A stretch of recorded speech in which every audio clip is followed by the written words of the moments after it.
Morning peeps, good morning everyone. How's everyone doing? Hopefully you guys are all doing well. Don't forget, if you're new to the channel, like, share, subscribe. All right, let's talk the heavyweight division, the marquee division of boxing, right? Sometimes. I did a video, 3-4 days ago, talking about what I view as a mess at the top of the division. I think I described it as a logjam. This kind of uncertainty as to who's going to fight who, what matchups are going to happen. And I almost feel like it stems from Daniel Dubois not fighting Joseph Parker. I feel like that's caused a lot of problems because you have Oleksandr Usyk, who we all know is the #1, and it almost seemed as though we were full steam ahead for Oleksandr Usyk to fight the winner of Daniel Dubois, Joseph Parker. No arguments, that was going to happen. So because Daniel Dubois didn't fight Joseph Parker, I feel like it's kind of left a lot of question marks as to what's going to happen. And it isn't just that. This is not fair just to put it on the plate of Daniel Dubois. We don't know what's going on with AJ. We certainly don't know what's going on with Tyson Fury. I still don't believe that retirement. We don't know what's going to happen with Agit Kabayel. So it's all very, very confusing. A lot of those questions, though, are being answered as we speak. One of the big ones is obviously Daniel Dubois and Oleksandr Usyk. Alex Krasiuk spoke to Sky Sports, I think, a couple of days ago, and he said they are negotiating a fight between Oleksandr Usyk and Daniel Dubois for the summer. I think he mentioned Wembley Stadium as a possible destination. So that leaves Joseph Parker in the wilderness again. That leaves Agit Kabayel not knowing what he's going to do again. And by the way, on the Agit Kabayel thing, I almost feel like he might be one of the most disrespected top tier heavyweights. And he is that now. He's a top tier heavyweight. Like for me, he's a top 5 heavyweight right now. I almost feel like he's almost the afterthought all the time. Yet you look at what he's done recently. Arslanbek Makhmudov, Frank Sanchez, Zhilei Zhang, stopping Zhilei Zhang. He deserves something big. And at the moment, the WBC are kind of just putting him over there. Like, we'll deal with you later. We want to focus on we want to focus on an undisputed fight between Oleksandr Usyk and Daniel Dubois, which I think is a bit of a joke. And this is why people always shit on the WBC. Can you just stick to something, stick to your rules, stick to your rankings, and enforce something for once? Enforce something for once. I will get to Agit Kabayel, but let's talk very quickly about Oleksandr Usyk versus Daniel Dubois. I always said this fight was going to happen. Always said it's going to happen. As soon as Daniel Dubois pulled out the fight with Joseph Parker, I knew it was a case of, okay, we're going to go straight into an Oleksandr Usyk fight. For now, I guess it's the biggest fight that can be made in the heavyweight division. It's an undisputed fight. Kind of. We'll get to what the WBO are doing in a minute with Joseph Parker. And I guess it is a fight between #1 and #2. We saw the fight, 18 months ago. There is some sort of controversy with the low blow. Daniel Dubois has been on a run, let's be honest, a fucking crazy run. He kind of deserves it. The only shame is we would have liked to have seen him get past Joseph Parker to fully deserve it. Like, no questions asked, you're the man. And because he didn't get past Joseph Parker, you're like, oh, 1 second, you know? But I guess it's the fight that makes sense. I think Turkey wants that fight to happen. Frank Warren wants that fight to happen. And I think the boxing public want that fight to happen. I think Wembley's a bit of a stretch. That's a push. I just don't know if it can do Wembley. And when I say do Wembley, look, they could get 60,000 in there. So you are, in a sense, doing Wembley. But can you pack it out? I don't know. I don't know if Daniel Dubois has that star power yet. 90,000 in Wembley. You've got to be something special to be able to do that. You have to be. But I guess he's got the right dance partner to show it. Oleksandr Usyk has definitely gained a lot of fans in the last few years. Everywhere he goes, once a camera's put on him, the cheer in the arena is crazy. More than any other fighter. Honestly, as soon as Oleksandr Usyk sits down and the camera picks him up, the crowd goes mad. So maybe he's got a bit of a following here whereby you can do Wembley. I think the Tottenham Hotspur Stadium is a better option just because what's the capacity? I think with floor seats around 70,000. But if you get 50 in there, it would look busy. It would look like it's full. So I think that's the better option. But look, I don't mind the fight. I don't mind the fight. I like it. It doesn't need to be for undisputed. Oleksandr Usyk's already done that. He's become undisputed. The want to become double undisputed doesn't make you go any higher in the all-time rankings. You've done it now. So I almost feel like the people that are waiting for belts should be able to get the opportunity to fight for belts. And this is kind of where I feel like I might contradict myself, because this is where you can kind of agree with everyone saying we need one champion. Because we might have a situation, people, where Oleksandr Usyk could vacate the WBC, vacate the WBO, and you've got Agit Kabayel fighting someone for a championship. You got Joseph Parker fighting someone for a championship, and we could have a situation whereby in the winter time we have 3 heavyweight world champions, maybe even 4, and that's what we don't need. So there needs to be a lot of clearing up when it comes to these belts, these governing bodies, as to what we're doing with the heavyweight division, because again, it's very, very confusing. But I am not mad at Oleksandr Usyk versus Daniel Dubois at all. I think it's going to be a good fight. I think Daniel Dubois is so much better than when he fought Oleksandr Usyk first time round. So much more confident, and I give him a good shot. I make Oleksandr Usyk favourite against any human being walking planet Earth, but I give Daniel Dubois a very, very good shot. All right, let's get to the WBO situation with Joseph Parker. Joseph Parker is the WBO interim champion. And now the WBO, rightly so by the way, have said, fuck your undisputed. We want our interim champion to get what he deserves. And that's to fight for the full championship. So the WBO have ordered Oleksandr Usyk to fight Joseph Parker. And they've given them 30 days. Oleksandr Usyk's not fighting Joseph Parker. Oleksandr Usyk will vacate. He will vacate. And this is now where my conspiracy theorist hat runs wild. I'll tell you why.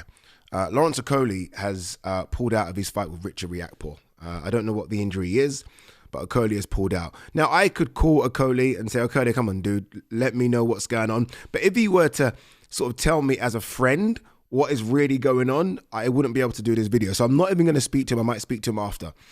I looked at the WBO heavyweight rankings. And in terms of viable next man up for Joseph Parker, if Oleksandr Usyk vacates, it's Lawrence Okolie. Let me see if I can quickly get him up. Because I was looking at this earlier and I was thinking, well, 1 second. I think Okolie is 5th in the rankings. I think. Let's quickly get him up. Just so I can be very clear on what I'm saying here. I don't want to make any mistakes. Come on. All right. Where are we? Okay. WBO heavyweight rankings. Again, Joseph Parker is your interim champion. Justice Hooney's not ready for a world title fight. He is number 1. How has Justice Hooney got to number 1, by the way? Number 2 is Moses Atama, who's got a fight scheduled. 3 is Fabio Wardley. He's got Kubrat Pulev. 4, Zhili Zhang, just been stopped. 5, a certain Lawrence Okolie. You almost feel like conversations are happening behind the scenes that we don't know about. Because I don't know if I'm convinced that Lawrence Okolie is fully injured. I don't know. So look, there are a couple of options for Joseph Parker, and they are 2 people who've pulled out of fights recently for me. 1, Lawrence Okolie. The second one, Mr. DW, Dillian White. But I'm going to say this now, what I think happens. Obviously, we know Usyk fights Dubois. I think Joseph Parker, I think he fights Lawrence Okolie.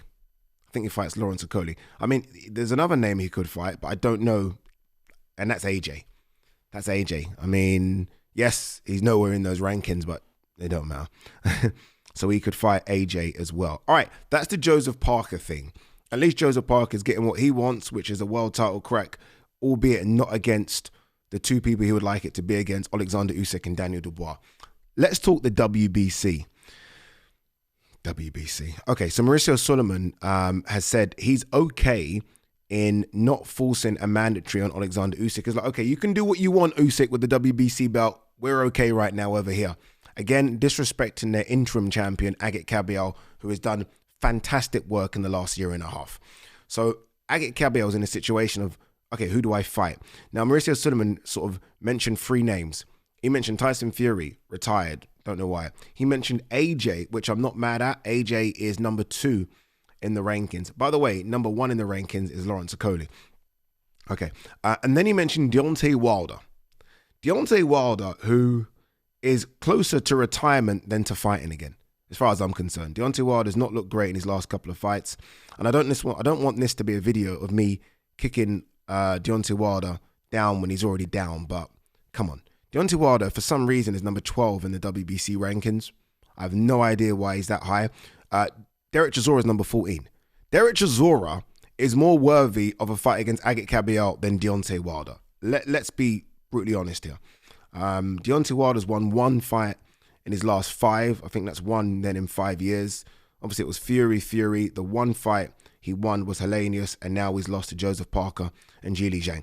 Wilder ain't that guy anymore, people. Wilder ain't that guy. I've seen a lot of people, when this news came out, everyone's like, oh, yeah, but Wilder's got that forehammer. Stop it.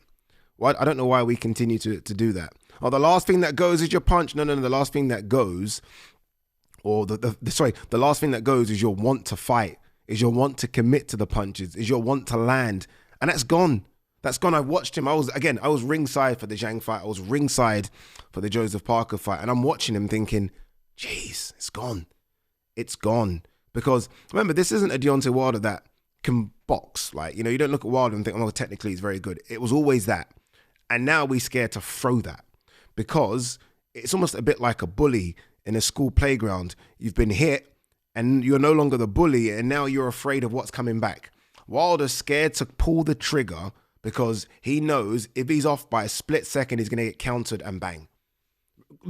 This, by the way, I hope it doesn't, but this might happen to AJ as well.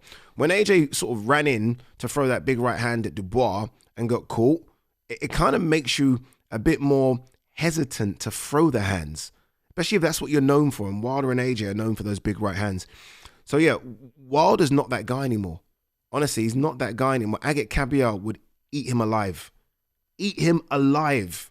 And it's not, oh yeah, but he can land. You can only land if you throw. He doesn't throw. And I've seen this with so many fighters. The two that I sort of reference the most, because I remember watching them thinking, geez, they're just not committing anymore. And the openings are there. Shane Mosley towards the end, and it was there. I could see it. It was there. It was there for Shane. Like, go on, Shane, throw. Didn't throw. Vladimir Klitschko, Tyson Fury did not throw. And Fury was right on the ropes, like, come on, baiting him in. Didn't throw. We even saw it recently. This is a bit of a different one, but Otto Volin, when he fought Chisora, just throw your hands. And they're scared to throw because of what might come back. And I don't think you ever get that back. I think that's very difficult to get back. So I don't know why the WBC are mentioning him as a possible opponent. Again, this is one win. And I get it, he was your long-standing champion. But this is one win in 5 years. This is one win in his last 5.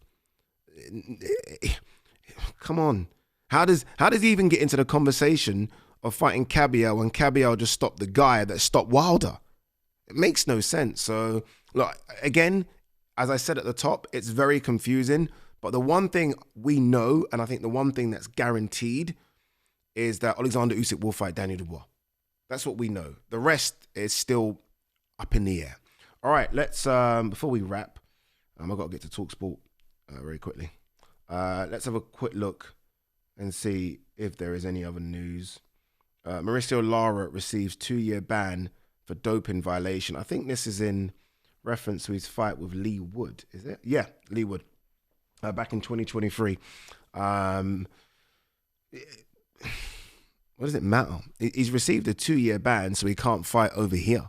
It's not a 2-year. This is the problem, isn't it, really? It's not a 2-year worldwide ban. So Mauricio Lara's probably thinking, I ain't fucking coming over there anyway. The only thing that, like, to be honest, what should happen here, really, is his purse should be sort of paid back. That's the only punishment. And I don't know who you give the money to, but that's the only punishment. Like, what's the punishment? Okay, hear me out. What's the punishment here? He can't fight in the UK. He's not going to fight in the UK. That's it. Not going to fight in the UK. So what's the actual punishment? There's no punishment. There's zero punishment. Like, say he won that fight and knocked out Lee Wood. What's the punishment? There is none. So, no. I just don't, like, well done on UCAD. By the way, how long has it taken, by the way? May 28th, 2023, that fight was. That fight was May 28th, 2023. This is the 13th of March, 2025. That's how long it's taken. Are you fucking kidding me? Nearly 2 years. Congratulations. We're definitely clamping down on cheats in the sport. Fuck me. Jesus Christ, man. How many fights has Mauricio Lara had since then? Has he fought since then? I think he's fought twice. Let's have a quick look. Mauricio Lara. 2 seconds, people. This is very important.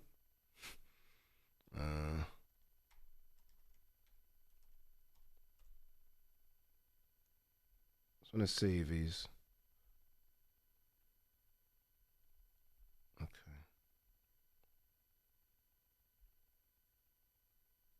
Mauricio Lara has fought 3 times since then. And one of them was a draw and 2 knockout wins. He's really suffering. Oh my God, I feel sorry for him. Incredible, incredible. All right, guys, girls, I think that is it. All right, we are done. More videos to come. Me and G-Man filmed Addy and G-Man yesterday. It will go up tomorrow lunchtime, so make sure you look out for that. Again, all the support is needed.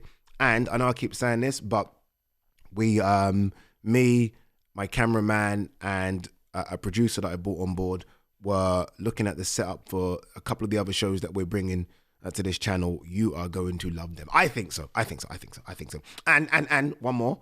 The green chair might be coming back. Not here, but for something else. Peace.